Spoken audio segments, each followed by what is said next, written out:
Hello అండి, నమస్తే. Door mats ఎంత మురికి పట్టినా సరేనండి, చేత్తో వాష్ చేయకుండా, బ్రష్ వేయకుండా, వాషింగ్ మిషన్లో వేయకుండా నీటిలో ముంచితే చాలండి.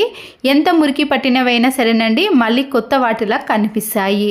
ఇక్కడ చూపిస్తున్నాను చూడండి. నేను ఇక్కడ 4-5 డోర్ మ్యాట్స్ని ఒకేసారి తీసుకున్నాను. చాలా మురికి పడ్డాయి. వీటన్నిటిని ఇలా తీసుకున్నాక బకెట్లో మాత్రం హాట్ వాటర్ని తీసుకోవాలి. మరీ ఎక్కువ హాట్ వాటర్లో అవసరం లేదండి, గోరువెచ్చగా ఉన్న హాట్ వాటర్ అయినా సరిపోతాయి. ఈ వాటర్లో వాషింగ్ మిషన్లో వేసే లిక్విడ్ ఉంటుంది కదండి, సర్ఫ్ ఎక్సెల్ కానీ మీరు ఏ లిక్విడ్ వాడితే ఆ లిక్విడ్ని కొద్దిగా వేయండి. వీటితో పాటు వైట్ వెనిగర్ కానీ చిల్లీ వెనిగర్ని కూడా యాడ్ చేసుకోవాలి. కొద్దిగా వంట సోడాను కూడా యాడ్ చేసేయండి. చివర్లో మంచి సువాసన వచ్చే లైజాల్ కానీ కంఫర్ట్ కానీ ఏదైనా సరేనండి, దాన్ని కూడా వేసుకొని ఒక హాఫ్ అన్ అవర్ కానీ టైం ఎక్కువగా ఉంటే 1 అవర్ పాటు నానబెట్టేసేయండి. అన్ని డోర్ మ్యాట్స్ని తీసుకొని ఈ హాట్ వాటర్లో ఇలా పూర్తిగా తడిసేటట్టు నానబెట్టేసుకోవాలండి. వాటర్ మరీ ఎక్కువగా వేడిగా ఉంటే మీరు ఏదైనా స్టిక్ని తీసుకొని దాంట్లో పూర్తిగా తడిసేటట్టు ఈ డోర్ మ్యాట్స్ని ఈ వాటర్లో కలిపేసిన తర్వాత ఈ వాటర్లోనే మనము డోర్ మ్యాట్స్ని కొద్దిగా కుదిపినట్టు అటు ఇటు తిప్పుతూ పైనవి కిందికి, కిందివి పైకి వచ్చే విధంగా ఇలా కొద్దిసేపు కానీ ఈ హాట్ వాటర్లోనే ఒక హాఫ్ అన్ అవర్ కానీ 1 అవర్ పాటు ఉంచేసేయండి. ఇలా చేసామనుకోండి, దాంట్లో ఉండే మురికి అనేది పూర్తిగా బయటికి వచ్చేస్తుంది.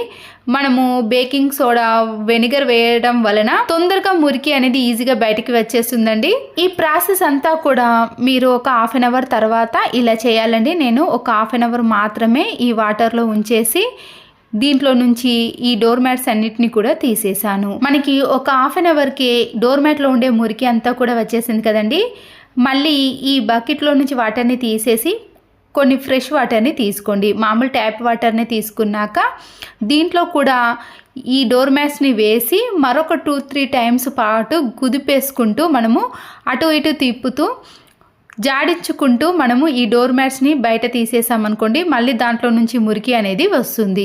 రెండోసారి కూడా మనకి మురికి అనేది ఎక్కువగానే వస్తుందండి. తర్వాత మరొకసారి ఫ్రెష్ వాటర్ని తీసుకొని ఈ డోర్ మ్యాట్స్ని ఈ వాటర్లో కలిపేసిన తర్వాత నేను ఈ డోర్ మ్యాట్స్ అన్నిటినీ కూడా ఇలా బయటకి తీసి చూపిస్తానండి. ఈ 3 సార్లు మనము ఇలా వాటర్లో అటు ఇటు తిప్పుతూ చేసామనుకోండి, మురికి అనేది పూర్తిగా వచ్చేస్తుంది. ఫ్రెష్ వాటర్లో ఇలా జాడించుకుంటూ మనము డోర్ మ్యాట్స్లో ఉండే వాటర్ అన్నీ వెళ్ళిపోయే వరకు ట్యాప్ పైన ఇలా వేసేసామనుకోండి, లేదా వేరే బకెట్లో మనము వేసుకున్నాం అనుకోండి, దాంట్లో ఉండే వాటర్ అనేవి పూర్తిగా వచ్చేస్తాయి. తర్వాత మీరు వీటిని ఖచ్చితంగా ఎండలోనే ఆరబెట్టుకోవాలండి. అప్పుడే ఈ డోర్ మ్యాట్స్ అనేవి నీట్గా తెల్లగా మెరుస్తాయండి. మనము అపార్ట్మెంట్లో ఉండే వాళ్ళైతే ఎక్కువగా గాలికి ఆరబెడతారు, కానీ అంత స్టిఫ్గా అనిపించాయి డోర్ మ్యాట్స్. చూడడానికి కూడా మళ్ళీ మురికి పోలేదనుకుంటారు. అందుకే మనము ఎక్కువగా డోర్ మ్యాట్స్ని ఎండలో ఆరబెట్టామనుకోండి, ఇంకా నీట్గా కనిపిస్తాయి. ఎండలో ఆరిన తర్వాత చూపిస్తున్నాను చూడండి, ఎంత నీట్గా వచ్చాయో. మళ్ళీ కొత్త దానిలా కనిపిస్తాయండి. వెనిగర్ అనేవి వేయటం వలన షైనింగ్ అనేవి వస్తాయి బట్టలకు. అప్పటి డోర్ మ్యాట్స్కి ఇప్పటి డోర్ మ్యాట్స్కి చూసారు కదండి, నేనైతే బ్రష్ని కానీ పదే రుద్దాల్సిన పని ఉండదు. సోప్ పెట్టి చేతులు అరిగేదాకా కూడా మనము రాయాల్సిన పని కూడా ఉండదు. చాలామంది వాషింగ్ మిషన్లో వేస్తారు, కానీ ఇంత మురికి పట్టినవైతే వాషింగ్ మిషన్లో కూడా అంత మురికి పోదండి.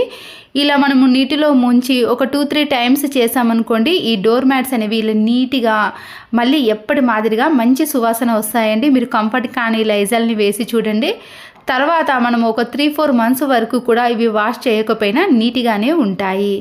ఇలా ఎండలో ఆరబెడితేనే మనకి డోర్ మ్యాట్స్ అనేవి నీట్గా కనబడతాయి. ఈ వీడియో నచ్చితే తప్పకుండా ఒక లైక్ చేసి మీ ఫ్రెండ్స్కి, రిలేటివ్స్కి షేర్ చేయండి. మరో వీడియోతో మళ్ళీ కలుద్దాం. Thanks for watching.